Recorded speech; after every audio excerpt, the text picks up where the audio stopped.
start this section one. Okay, so the discussion today is on friction. As some of you said, today is Engineers Day, and let us start with a very important and practical topic from mechanics point of view. Okay, so can you see the screen? Can you see the presentation? Yes, sir. Okay. Yes, sir. Okay, so friction, the topic for that we are going to start is with friction, and our focus will be more towards engineering applications. Now, when you think or hear about the term friction, I'm sure these kind of images might come in your mind, right? So from your good old days, I'm sure you have a lot of these experiences where you have blocks on top of block on top of block, and there are inclined planes and there are pulleys and all these kinds of things you must have already encountered in your previous experiences. So we are not going to talk about these kinds of problems. Although in books and even in exams, you may once a while find these kinds of problems. But as far as my teaching is concerned, my emphasis is not going to be on these kinds of things. Okay. Coming about engineering applications, let us see one such example of an automobile. Now, here you will find different examples where you need friction, where friction is good, and sometimes you want to minimize friction. So there are both kinds of cases that you find in a case of a simple car, for example. Now, first case is, for example, tires. Now, in tires, you need very high friction. You need very good friction to maintain the stability of the vehicle. The whole car moves just by the friction force. So, although you have an engine which produces force, which produces a torque and moment, and it is transmitted to the shaft, but ultimately it is the ground which provides the friction force on the tires, and that's how your whole vehicle moves. So friction force is extremely important, and these are the areas where a lot of research work is even now going on. So we want that the tires should have a lot of friction and they should not wear and tear out so easily. And just to give you an example, even on this, the tires currently at IIT Kanpur, the research is going on. So companies like MRF or Apollo, I think some of the companies, they are working with IIT Kanpur, and I know some of my colleagues there. So research is still going on to develop better and better tires, and at the same time, to have less noise, to have less amount of sound coming out from these tires, as they move at a very high speed. So this is one such example. Another example is, for example, you have airbag release. So if you have airbags, you want very less friction so that you can get very quick and efficient release of airbags to save for the safety of passengers. Now, if you talk about the engines, they are the transmission system, or the way it is transmitted, the power is transmitted is through belt drives, particularly in some parts of the engines. Camshafts and so on. So they are connected through belt drives, and again, you need very high friction, and you want that friction should exist for a long time. When it comes to the engines, inside the engine's pistons, so there is a piston moving inside the engine block. We want very, very less friction, and that is why there is lubrication. You provide oiling. In the automobile, we provide oils for gearbox, for all these engine block, so that there is lubrication, and that lubrication is to ensure less friction. Okay.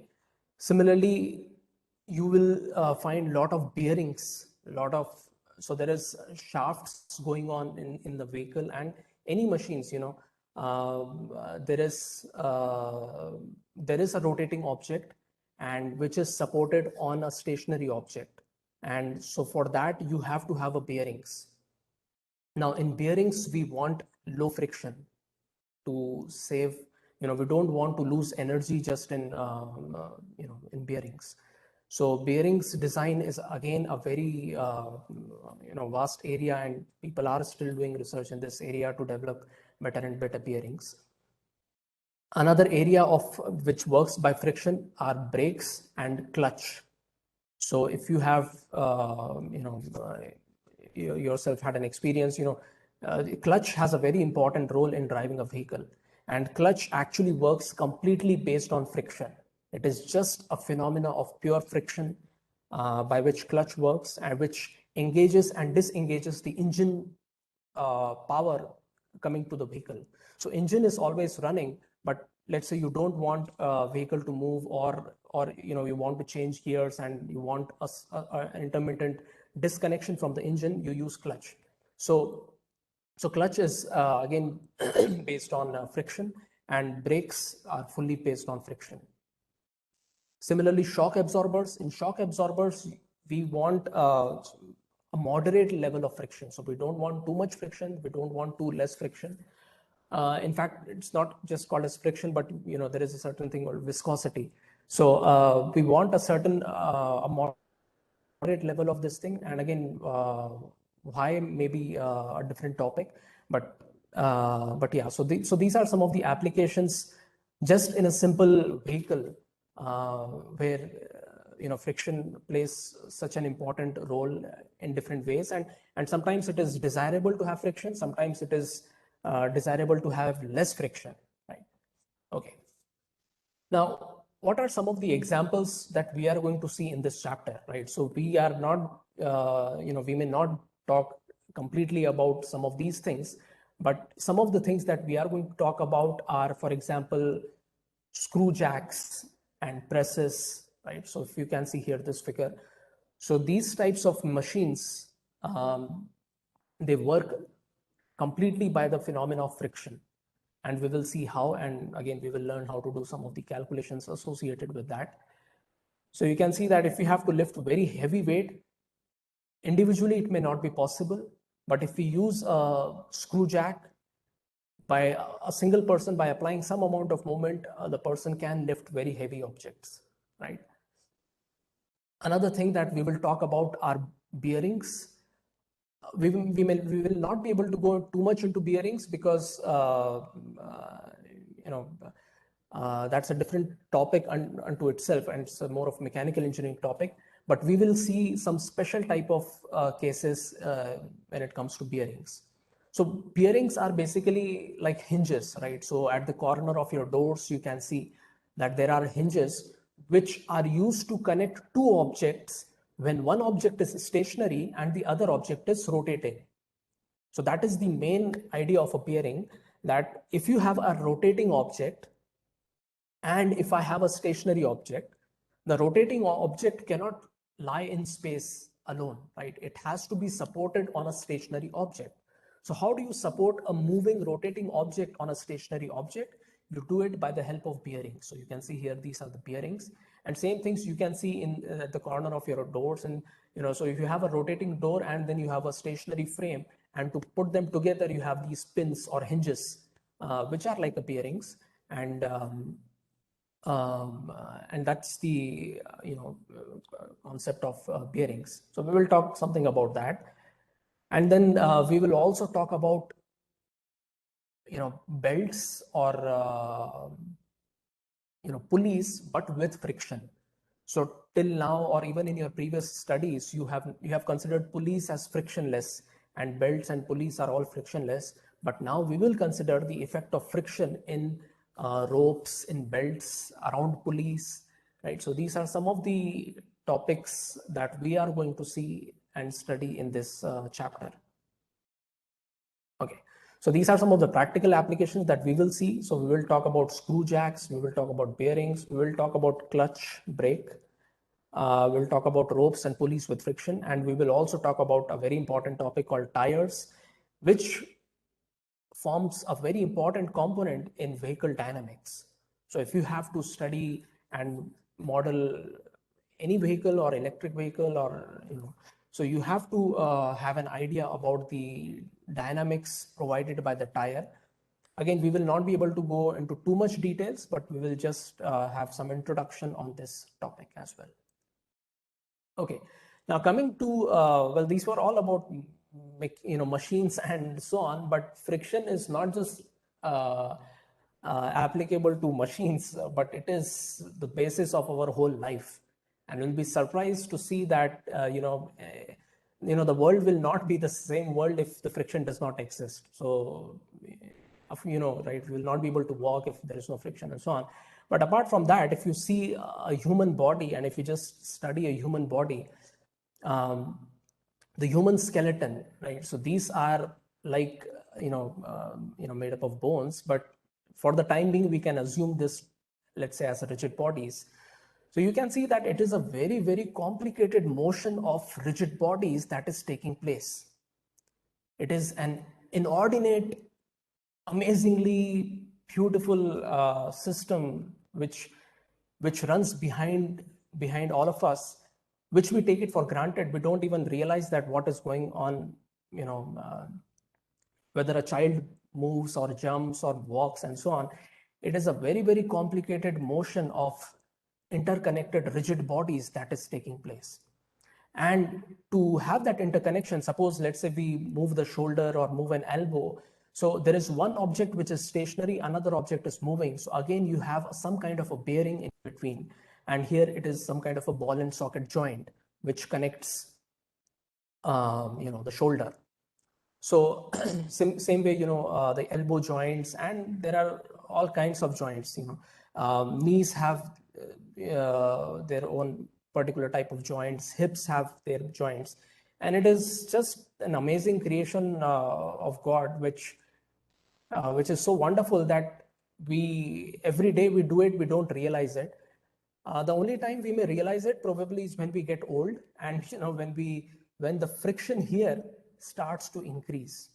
So again, these are some biological things. I also don't know much about it, but what little bit I know is that there are some kind of fluids which goes behind inside these joints, or even, for example, the spinal cord. There are some kind of discs made up of fluids which basically provide lubrication to reduce friction. As the age increases, or if there is some injury in the body, then there is some problem with this fluid, and the bone-to-bone contact starts to take place, and then we suddenly realize that there is so much intense pain in the joints, right? Knee joints, hip joints. There are a lot of diseases associated with arthritis and slip disc and etc. etc.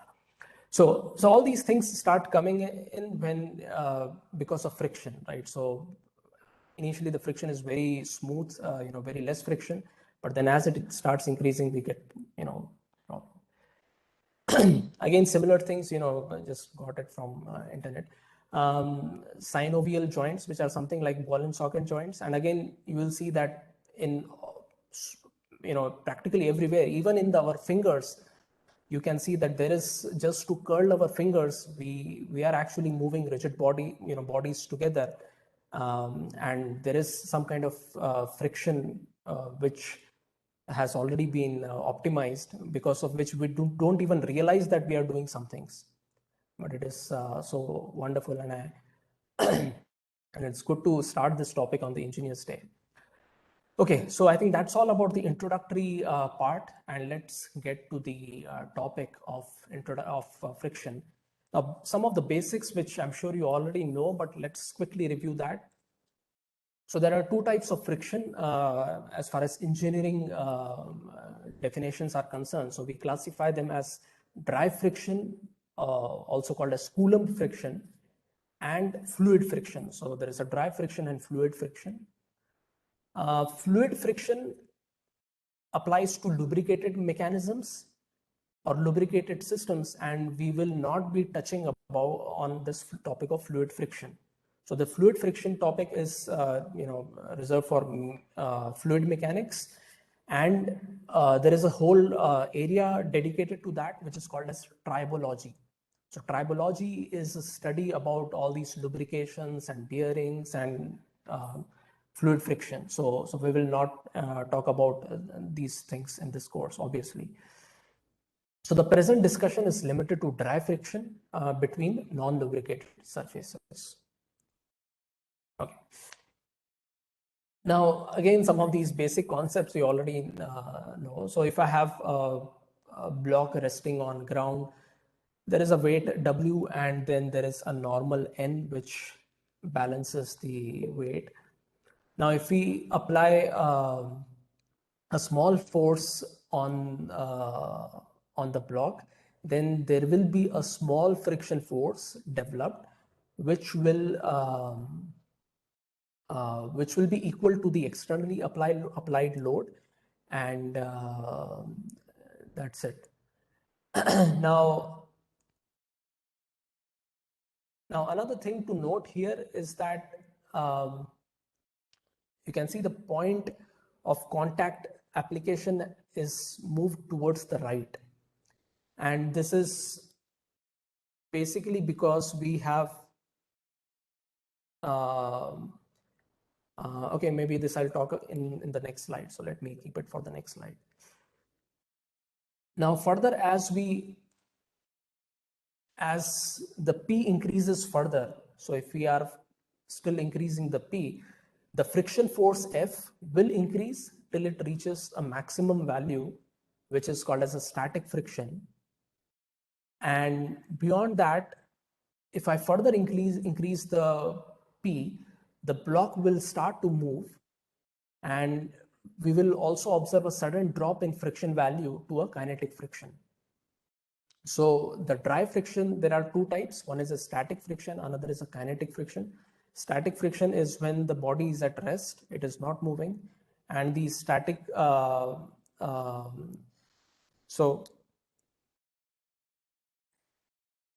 so in this part, this is static friction. So here is a plot. On y-axis we have the friction force, and on the x-axis we have the load P.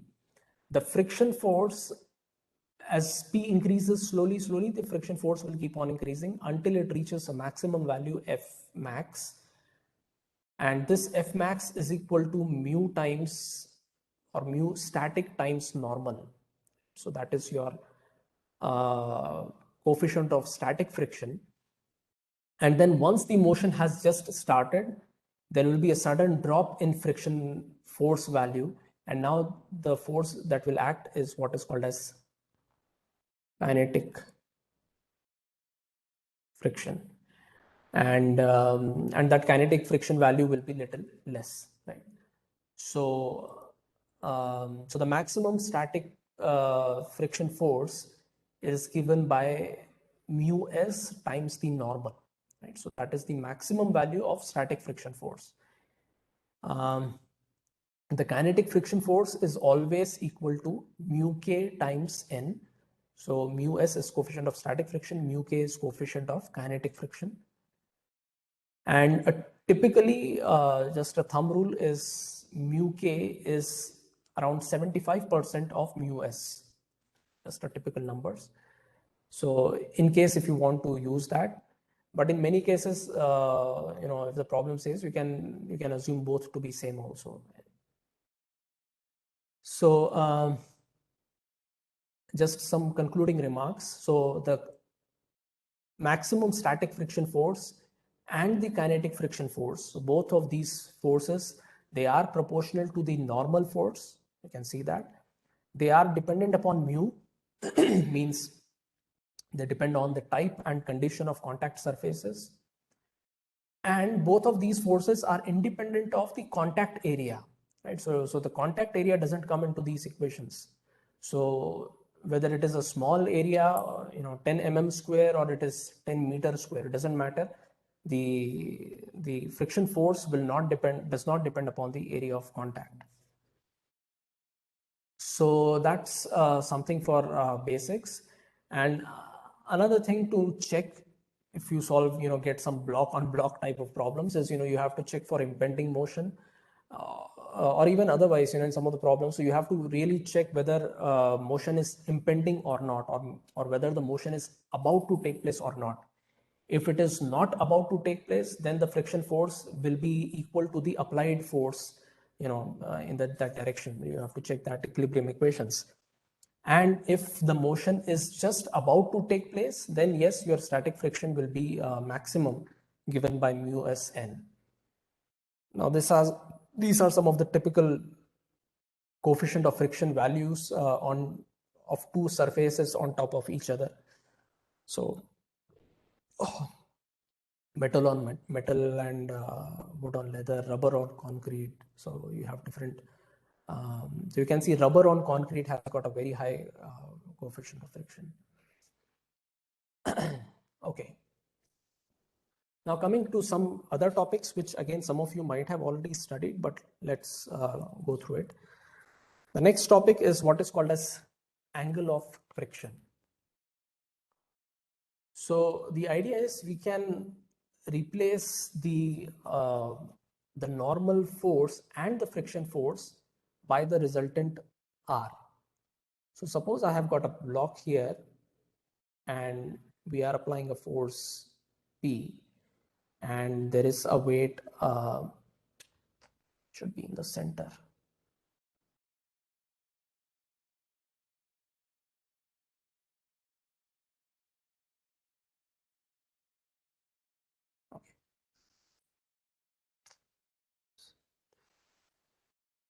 Okay, so let's say mg acts at the center of mass. So if we apply an external force P, and let us say currently it is little less, so we will be having a normal reaction N, which is equal to your mg, and then there will be a friction force F, which will be equal to P if P is small, and so that the block is stationary. Block will be stationary. So currently we are talking about stationary things. So now the idea is I want to replace. Okay. So idea is I want to replace this the force from the surface, which is normal force and friction, by the net resultant. So the net resultant will be something like this. Resultant will be R. So this force now, so we have this right here. So we have the friction force and the normal force N, and we will represent the net resultant by a resultant force R. Now this resultant force, we have to be careful in where do we apply this resultant force. So now you can see that this body, now let me draw it again.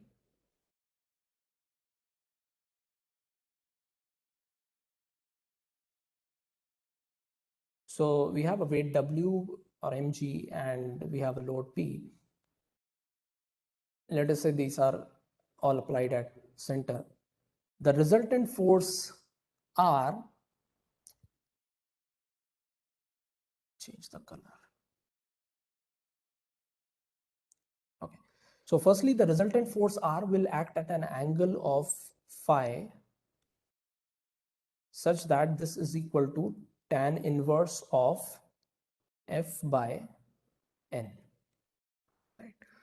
So this angle at which, so angle from the normal, so this angle at which the resultant force acts is called as the angle of friction, which is equal to tan inverse of F by N.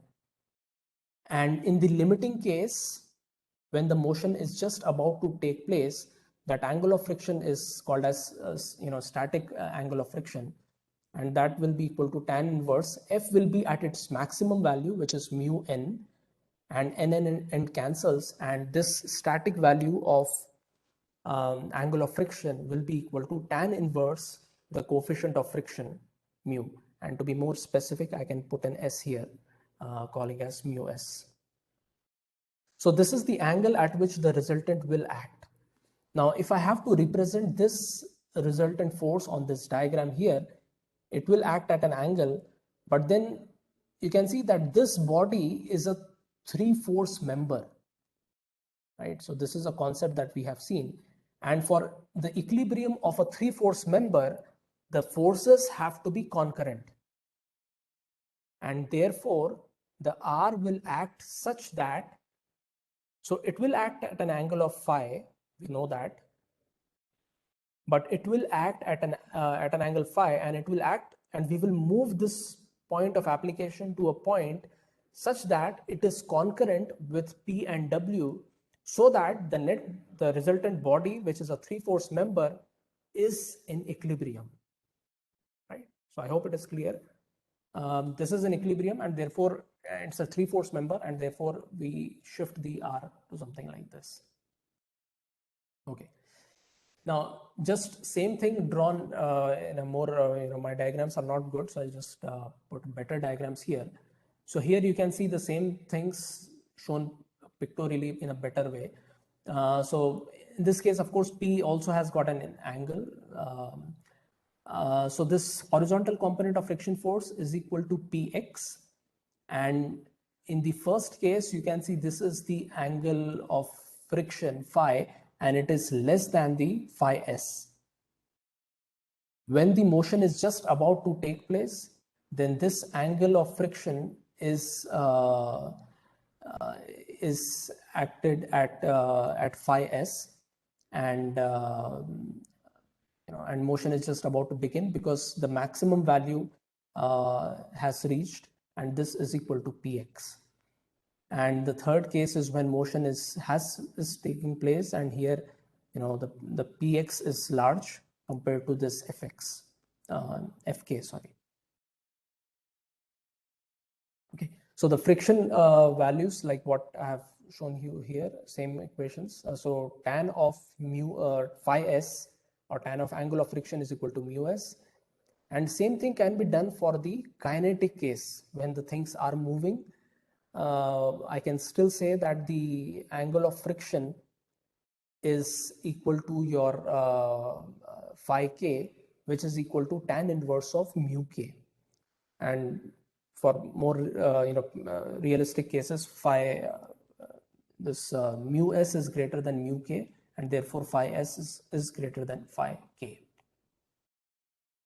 Okay, now the next concept, or the next thing, is when we consider the block on an inclined plane. So if I have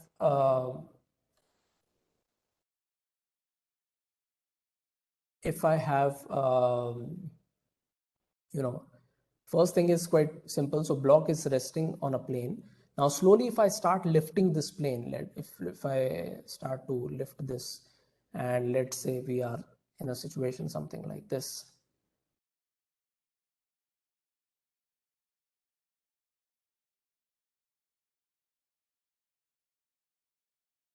So now here this angle is theta, this is mg, and this is mg sine theta, this is mg cos theta, and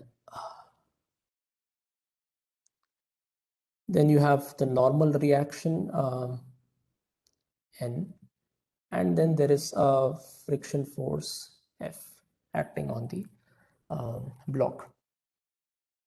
So we know that the normal value will be same as mg cos theta, and if the theta is small, then mg sine theta is small, and if mg sine theta is small, then your F value will be same as your mg sine theta.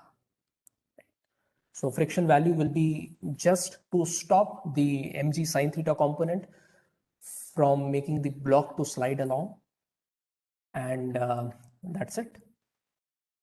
But now if you further increase the angle,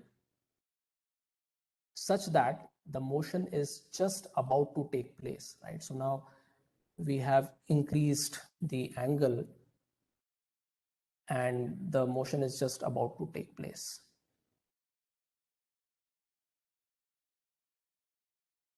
By the way, just going back to the previous case, if I draw the forces,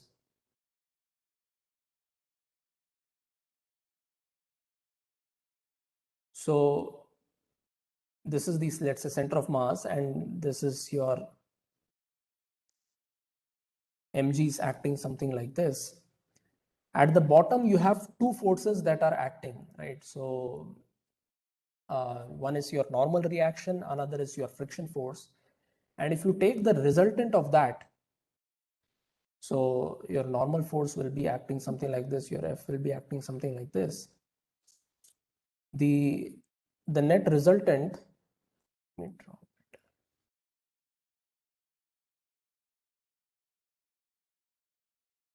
the net resultant will be just something like this. So when your block is on an inclined plane and it is stationary, right? So the angle theta is small. Your net resultant of the friction force and the normal reaction is going to be just vertical. And now you can see that this block, although it is on an inclined plane, it is in equilibrium because you have equal and opposite forces. Okay.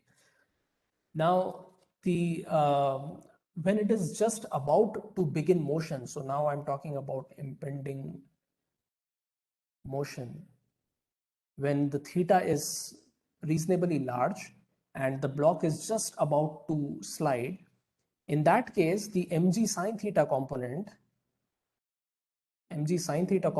and your friction force F will be its maximum value, and this will be equal to mg sine theta. So the friction force will have reached its maximum value, which is mu s times the normal force. The normal force is mg cos theta, and this should balance mg sine theta when it is just impending. So for impending case, your this equation leads to mu is equal to tan theta, and which we also know mu is also equal to tan of phi. So therefore, this is a very important relation.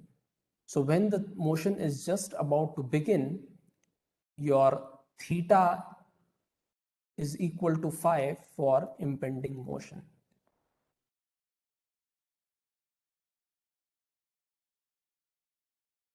So when the motion is just about to begin, your angle of inclination is same as your angle of friction.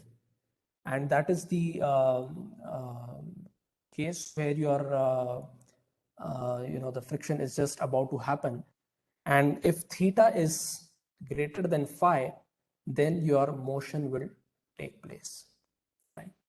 So the same thing can be pictorially represented here. So if I'm talking about the second figure, when there is no motion, so you can see that the resultant R of friction and normal is just vertical and it is just balanced this thing. And here the theta is less than phi s. But when we are just at the impending case, there you can see that your theta is equal to phi of s, and you have the reaction acting vertically, but then it is your friction force is just equal to your mg sine theta component. And in this case, another thing you can observe that your R is at an angle of phi s to the normal. Now, if we further increase the angle of inclination theta, now here theta is greater than phi s, and now the friction force will not be sufficient to balance the w sine theta component, and the motion will take place. And another thing you can observe that the reaction has reached the its maximum angle phi k, and it cannot be more vertical, right? So it needs a vertical force to balance it, but we do not have that thing, and that's why that is not in equilibrium, and it's the motion will take place. So I think that's all for today. We'll stop the lecture for now.